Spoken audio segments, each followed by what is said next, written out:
Bonjour Serge Perrault. Bonjour Jean-Philippe. Serge Perrault, vous êtes professeur des universités, professeur à Paris-Dauphine, spécialiste de gestion des ressources humaines, management des ressources humaines et des communautés de travail.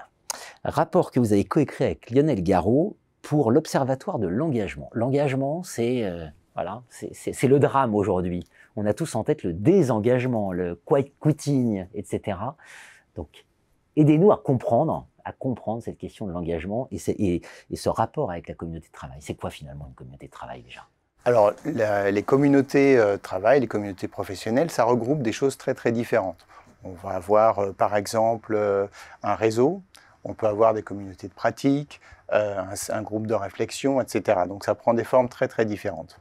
Dans la recherche qu'on a faite avec Lionel Garot, on est allé voir 5 communautés également assez différentes. La première est un réseau de formateurs, à la fois internes et externes à l'entreprise, une communauté scientifique, un écosystème collaboratif sur des sujets de mobilité et des nouvelles façons de travailler, et 2 communautés qui s'intéressent à des sujets de développement durable, l'une en entreprise et l'autre une communauté étudiante.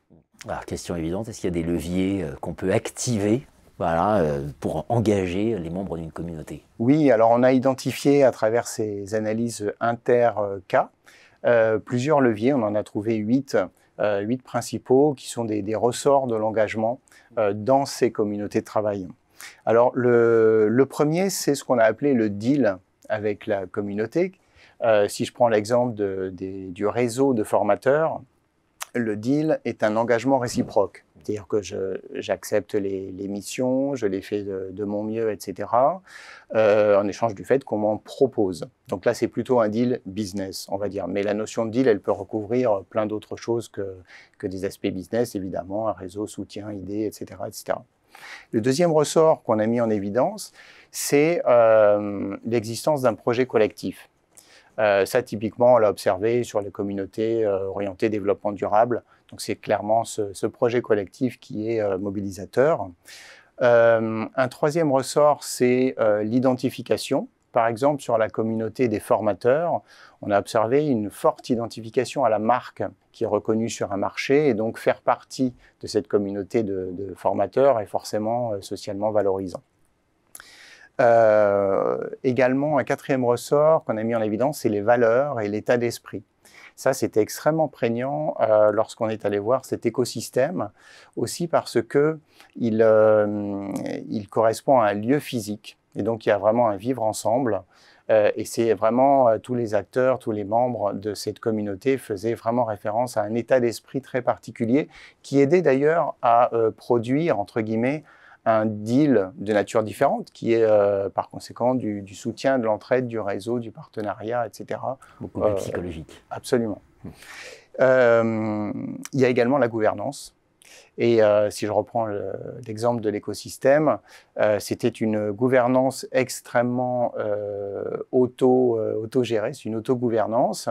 Et donc les membres de cette communauté disaient, mais on n'est pas consommateur d'un lieu, contrairement à un coworking par exemple, on est acteur de ce lieu, ce qui change absolument tout dans le rapport qu'on a avec cette communauté et donc dans l'engagement qu'on peut y avoir.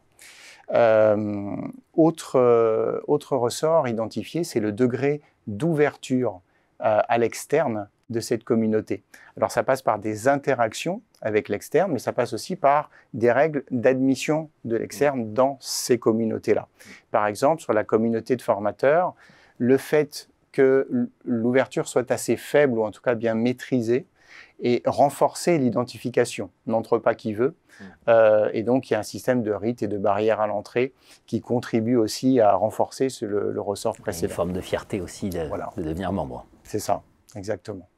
Et puis, deux autres ressorts qu'on a perçus également, c'est plus classiquement la qualité des liens interpersonnels au sein de cette communauté et les sujets d'animation, bien sûr, de cette communauté avec des rites, les temps et les modes de rencontre, de partage, etc. Bien sûr, voilà. L'engagement ne tombe pas du ciel, l'engagement ça se travaille, il y a des leviers. Merci Serge Perrault. Merci Jean-Philippe Denis.